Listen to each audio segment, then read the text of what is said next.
Hi there, and thank you for tuning in to The Social Circus, where every week we dive into a variety of topics covering social media, mindset, and how to run your business. I hope that you enjoyed today's episode.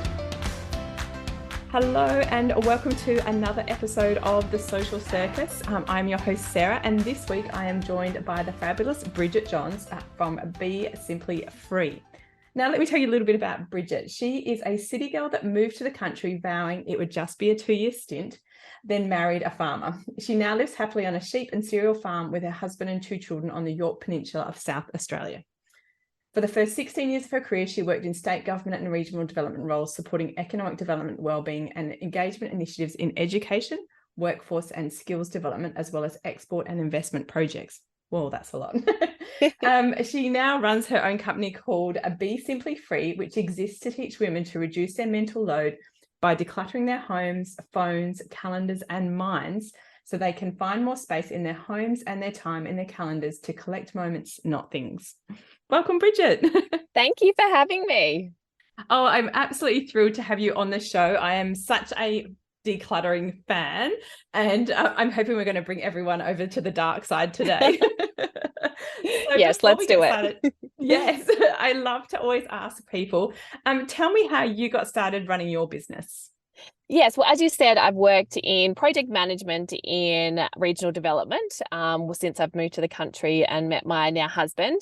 But there were some changes. Machinery of government change means we were moved between departments without our choice. And although my skill set was transferable, it just didn't align with my values, and I felt like it wasn't supporting me. So I thought, if time and money were no object, what would I do? And I scarily wrote down this goal of being a professional organizer.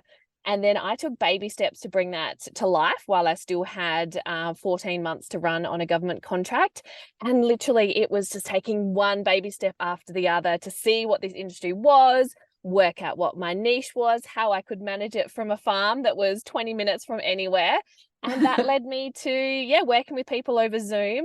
And it started 2 weeks before the dreaded pandemic started. And a lot of people didn't know what Zoom was back then. So there was a slight silver lining for me that I could support people during this challenging time when they were spending more time in their physical spaces and noticing how the clutter affected how they felt. And now I help people declutter not only their physical spaces, but their calendars and minds too, because it's that mental load and mental clutter and those expectations and excessive appointments we keep putting into our calendar that really helps us to, live a simple and be simply free in your version of your decluttered life.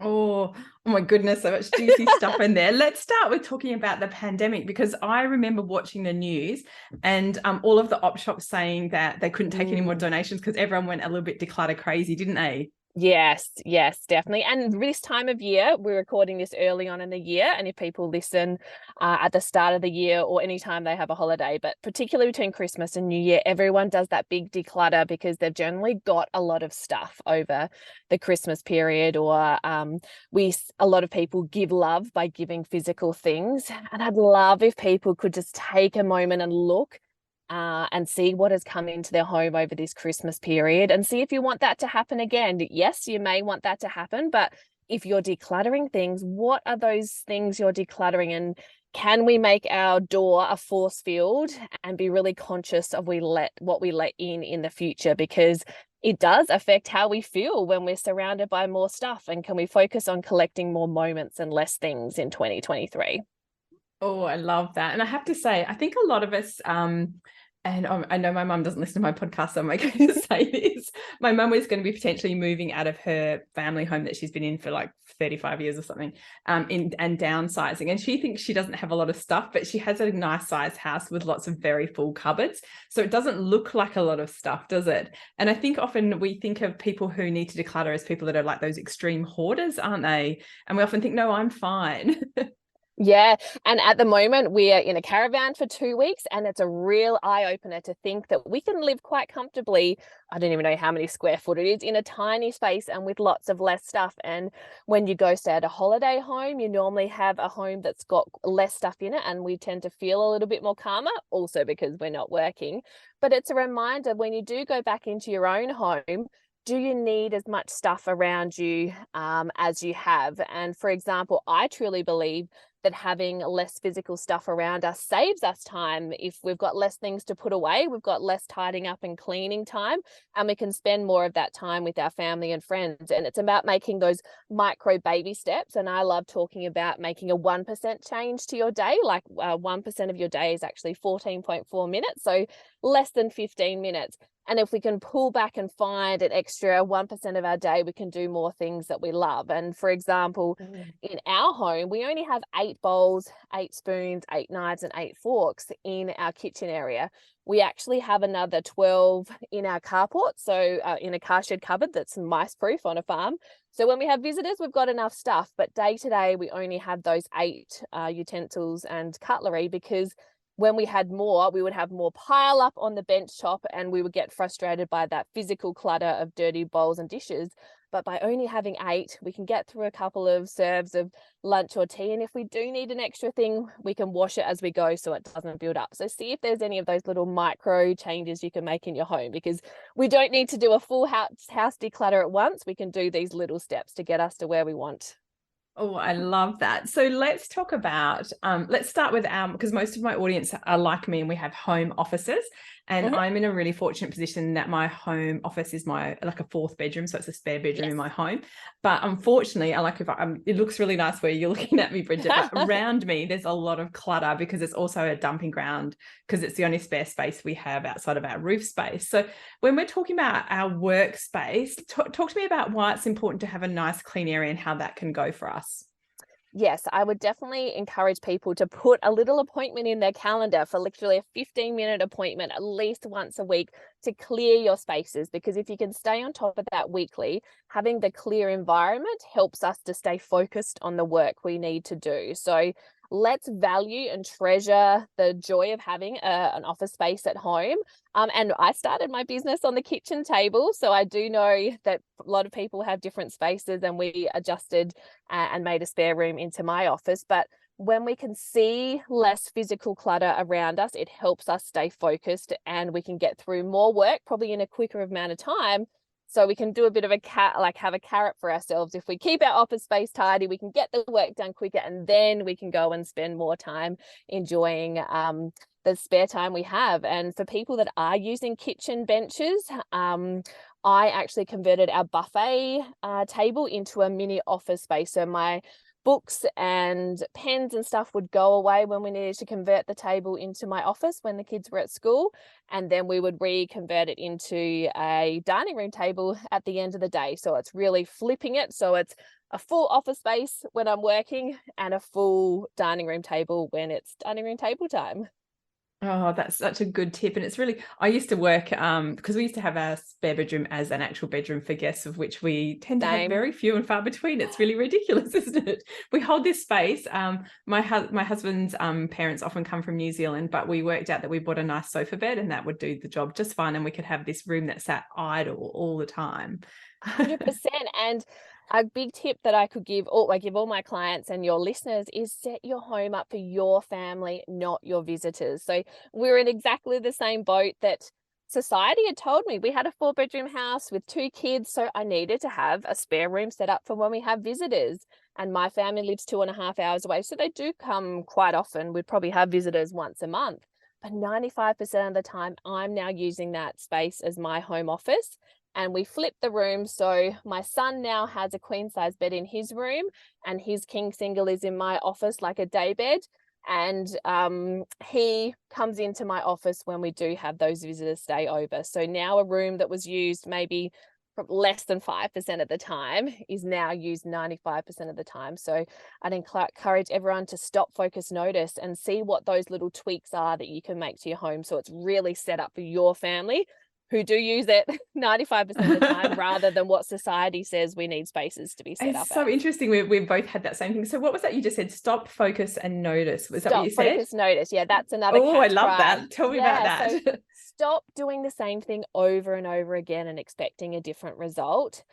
focus on what the issue is. So if it is office space and using your dining room table, really take the time to write down all the issues you're coming up against and try and look at a situation with fresh eyes, and talk to partners or kids if it's a situation that involves other people, and get their ideas and input into the situation too. Then notice what your options are for solving it. And rather than just getting to the first option, have a big think about what's a low cost option, a high cost option, a low time option, a longer term option, and really see what that mix is and try one of them. And maybe it's trying that quick option with the plan to build in the longer version. Maybe if you do need to extend a house or do some more physical changes to the home, or save up for something to make it happen. So you're not living on that hamster wheel of doing the same thing over and over again and getting frustrated and sometimes resentful to maybe your business or the people in your home as well. So stop, focus, notice. Oh, I'm honestly, Bridget, I so absolutely many love contexts. I was about to say, I think I could tell my teenage sons and give them that, and they would get something from that as well. So good. But really, really interesting that you say that we kind of do things out of habit and don't even, like I said, we're not noticing what's going on, and we kind of put up with these things. Like we've been in our house over 10 years now, and we've only had it as a home office for about half of that, and I've always worked at home. So for many years, I made do with these, like we have quite a nice sized house, but I made do with these kind of like laptop on the corner of the couch, on the kitchen bench, on the dining table. And it was really my husband, when I started doing a lot of coaching, and I was just said to him, so noisy, I'm getting really distracted. And it was actually him that suggested the move, and it's just been great. And I love being able to close the door. I love that luxury of that. Mm-hmm. And it's a perfect example of sometimes we can get that tunnel vision on our own home, or we just copy what our parents have always done. I moved into a farmhouse and copied how my mother-in-law set up our farmhouse. But when you can verbalize how things are making you feel, some people can come in with fresh eyes and say, have you thought of this option? And definitely a big believer in that, closing that office door, and sometimes even putting a post-it note on it to remind yourself not to go back in, because sometimes I can get caught up. Oh, I'll just quickly go and do that, and no, I'm clocked off. We have a rule: no one's allowed in our office between 7 and 7. Excellent. Yeah, great idea. It's a really rigid rule. My husband's really rigid about it because we work together. Yep. And it's actually really nice because I am an early riser, but I'll sit on my laptop and I'll sit on the lounge before anyone gets awake, and I'll just have a little play. But I actually don't feel like I'm working then, because I feel like I haven't gone into the work. Mm-hmm. It sounds silly, doesn't it? So let's talk about digital clutter, because I know that physical space is a thing, but I'm finding with my coaching clients more and more that they're completely overwhelmed with emails, with messages, with all of these things that feel like are taking up their digital space, which doesn't sound like it should be as stressful, but I think it's even more stressful. Yeah. So that's something you help with. Definitely. And it's like a vortex. Like you look at your screen sometimes like, oh, there's nothing there. It's a little laptop, probably less than a kilo, but it's almost like, a matrix of all these different things behind there. And again, it's about stop, focus, notice what's happening in that laptop environment. I'm a big believer in having a clear desktop, so I don't have any icons or folders or things on my desktop. And then I break it down into a folder system for my business and personal life, so they are separated, so I can sort through that as well. I'm a big believer in the zero inbox. That doesn't mean you don't have emails that need to be actioned, but it's about triaging your emails so that you know what needs to be done on the day. So I run a do folder, a digest folder, and a delegate folder, plus my filed away, like documented folders. So they've got everything I don't need to action. And by doing that, there's newsletters that I do want to read, but I probably don't need to be doing them at 9 a.m. on a Monday morning when is a productive time. So I file it away into my digest folder, and then I make some space in my calendar to actually read them and action them if I need to. And then the do folder is things I need to do, and the delegate folder is things that I have done, but I just want to keep that email accessible so I know that someone is following up on it, because we all know sometimes people don't do what they say and you can need to follow up there. So that keeps Absolutely. My inbox empty every couple of days so that I'm actioning what I need to do there. But then also it's the photos.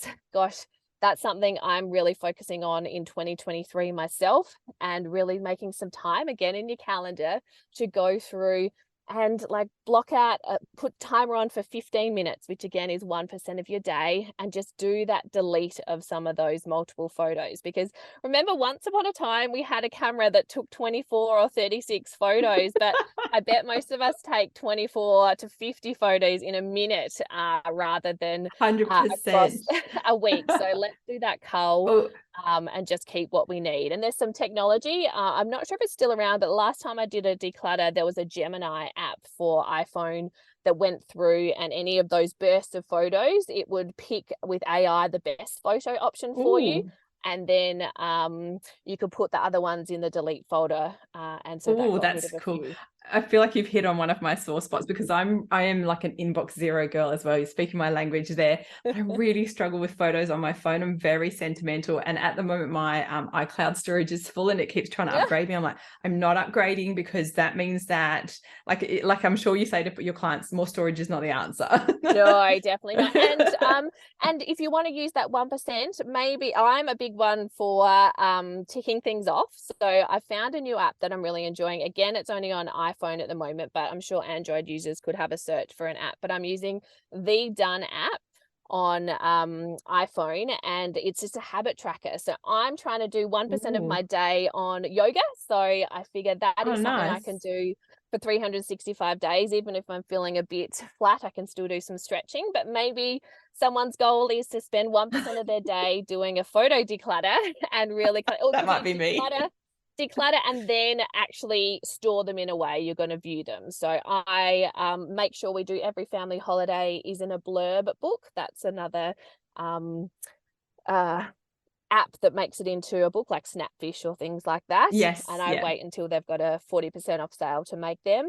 But we do every family holiday. We have one big one a year into a blur book, but now I want to backdate and make a year summary into some blur books. So maybe that can Oh, be an that's a extra nice. one I can add on to my I daily love that activity. idea. My husband loves making video of photos, so we have a lot of Oh, video that beautiful. we have a on our all of our screens. If something goes into sleep mode, because he's a real techie, it brings up your photos and rotates them through like a digital photo screen. And he's just updated that. And at the moment, my son and I were meant to be choosing something on Netflix. You know how that's arduous. And so Yes. while we were waiting, all these photos were going. And about 15 minutes later, my husband comes in and goes, "Are you watching anything?" Yes, I said, "We're watching the photos. They're loving it. It's so pleasant."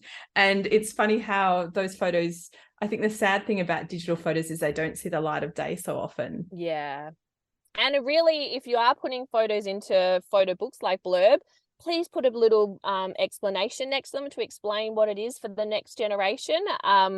And there are actual photo organizers out there. So if you do want some actual help to do some of that physical photo organizing, send me a DM and I can link you up with some specific So photo someone actually organizers. does that. Yeah, so they can do, Wow. you can send them a safe version of your hard drive and they can do some photo organizing for you. Plus, they can also do physical photo organizing for you, and they have a system. So one of them is a guest in Clear Clutter Find Time, my course, and she talks through the ABCD method for choosing which photos you want to keep. But a key component of that is also writing that little blurb, because I wouldn't know what a photo of my parents or grandparents was if there wasn't an explanation talking about who is Yeah. in that photo. So yeah, anyone's interested Oh. in that, reach out and I can link you Oh, up with someone definitely. there. Now, you just dropped in there that you've got an online course, and I'm Oh, like, oh, I sorry. think I need it. Tell me about it, or tell everyone about it. Yeah, so I'm a big believer that yes, someone can come into your home and do the physical decluttering for you, but I really believe that it's a habit change and building new lifelong healthy home habits that's going to keep you decluttered for longer. So that's why I built the course Clear Clutter Find Time, which helps you to really think and stop, focus, notice what your life looks like now, what your version of a decluttered life look like, because we're not cookie cutter approach and it's you need to find out what's right for you, but I guide you to help you find that version out and help to see what your kitchen needs to look like. That's a key area of your home. Making your master bedroom a sanctuary. A lot of time it's a dumping zone, but it's the first thing we see in the morning and last thing we see at night. So let's make it a beautiful space to live in. Aw. Making some choices about what kids' toys and what kids' rooms look like so we can set them up for not holding on to everything that comes in, including that rock and stick. And what we can do with newfound time. And a gift giving is a big one as well, helping us focus what giving a gift looks like. It doesn't need to be the physical stuff. Maybe it's actually having an experience together or doing something together rather than giving stuff. So yeah, I love helping people over a 12-week period. It's a group course, so you can ask me any questions. I'm like your unlimited professional organizer in there, and we can get really nitty-gritty into what we move around in spaces and also what the calendars look like as well. Wow. So when does that kick off in 2023? So the 10th of Feb is our first course, and then we'll have another one in June and September as well. But if that doesn't align or people don't like the group environment, you can also reach out and DM me, and we can look at a one-on-one private option where we catch up privately. And you also get access to all those Clear Clutter Find Time videos as well when you work one-on-one with me. So a few different options, but yeah, Amazing. I love just sharing the free tips on Instagram and things like that as well. Brilliant. Now, for all of my listeners, the link for Bridget's course, because this podcast episode will come out before the 10th of Feb. So, but if you're listening to this later, it's obviously you run it live 3 times a year, which is brilliant. Yes. But I'll make sure the links are in there because that does sound really good. And I have to say, it is something that I always make a joke about clutter because my husband and I are different people. He's like a pack rat, and I'm like, I will throw out anything that's not nailed down. And I always say to him, it takes eternal vigilance. It's like Amnesty International.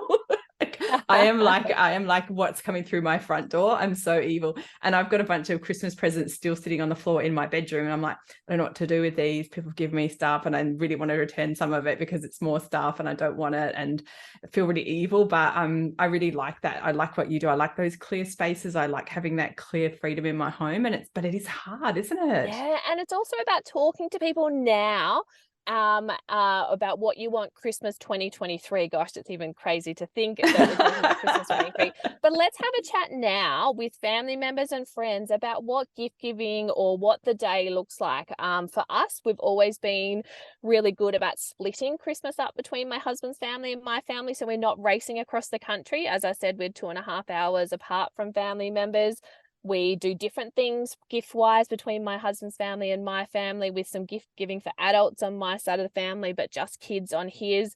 And again, no cookie cutter approach, but had those open communications now about what gift giving looks like. Maybe it's a Kris Kringle where you sort of share what you might be looking for and some things you definitely don't like, or maybe there's different things you can look at to simplify Christmas and have more joy and time together with the people, because that's what I really believe those holiday periods are for, not Bridget, for filling up your home. I feel like I'm going to have you back on the podcast later in the year, because yes, I would love to talk to you about that. And that's something that I know that it's not strictly business related, but I know that we give gifts in our business. A lot of us do. I'm very mindful giver. I always give gifts that can be consumed or used. Yes, I'm a big fan of that too.